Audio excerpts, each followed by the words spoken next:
everyone, this is Amanpreet Kaur from Guru Nanak Dev University and I'm a legal intern at Lex & Company. So the purpose of today's video is basically to get to know about bail application.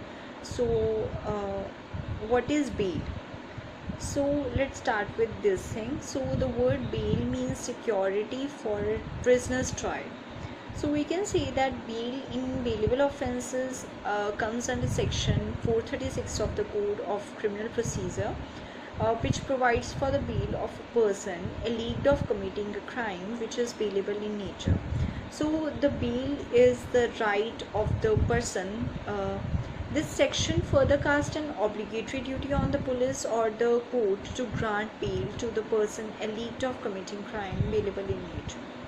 So we can see that this section clears that whenever a person who is alleged of committing a crime which is bailable in nature makes an application before the court or the police office that the offence is of bailable nature, then the court or the police official has to allow the bail. It is also the duty of the police officer to release the person on his personal bond in we can say in spite of the order of surety he fails to produce a surety within 7 days. So while casting such duty on police officer, law raises a presumption in favor of the accused to the effect that the accused is indigent and poor, so that he cannot arrange surety and therefore he has to be released on personal recognizance. So a new section 436A is included in the year 2005 for the under trial prisoners. So we can say that under section 436A, if a person has undergone half of the maximum sentence for the alleged offence, then he will be released on the personal bond with or without the surety. The next comes that is bail in non-bailable offences also. So it is also valid in nature. We can get bail in the non-bailable offences also. So it comes under section 437 of the Civil Procedure Code. If any person is suspected of or alleged of detained for committing any non-bailable offence and he is arrested without warrant or appears before a court other than a high court or court of session, he may be released on bail. But such person may not be released on the bail if there is a reasonable ground to believe that he is guilty of the crime that is punishable with the death or life imprisonment. Or we can say if such offence is cognizable offence and he had been previously convicted for an offence punishable with life imprisonment or death, or an offence punishable with imprisonment for 7 years, or he had been previously convicted for 2 times of an offence that is cognizable and non-bailable offence. So in those cases such person may not be released on bail.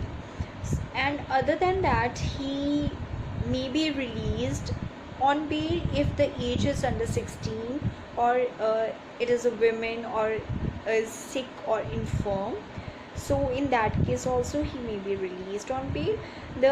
Then other point is that he may be released if it is just and proper so to do for any special reason, that there is any special reason because of which we can't just keep him in custody, or it is necessary for him to be released on bail.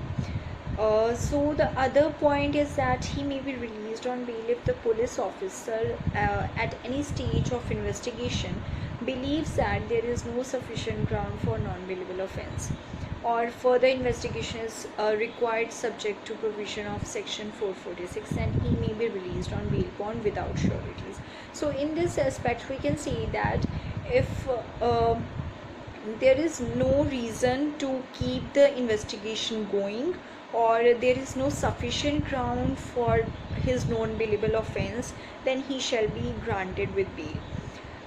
Then comes that if at any time during the trial and before the judgment, if the court is of the opinion that the accused is not guilty of any such offence, then in that case also he may be released on bail without sureties. So it is important to note that there is no need for sureties in such case. He may be released on bail without the sureties also.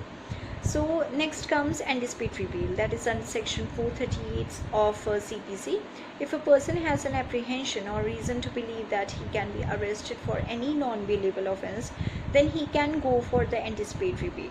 The person can go to court or sessions or high court for anticipatory bail. The prerequisite for the anticipatory bail is that the offence must be non-bailable one.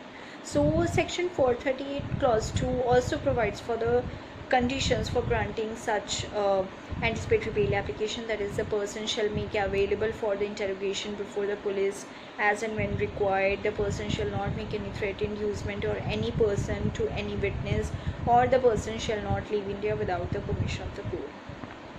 So that was all about the bail applications and what are the things regarding it.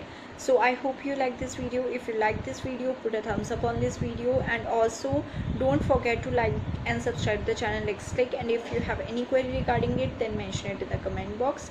And also, this does not solicit any promotion or advertisement as per the guidelines of the Bar Council of India, and it is for educational purpose only. Thank you.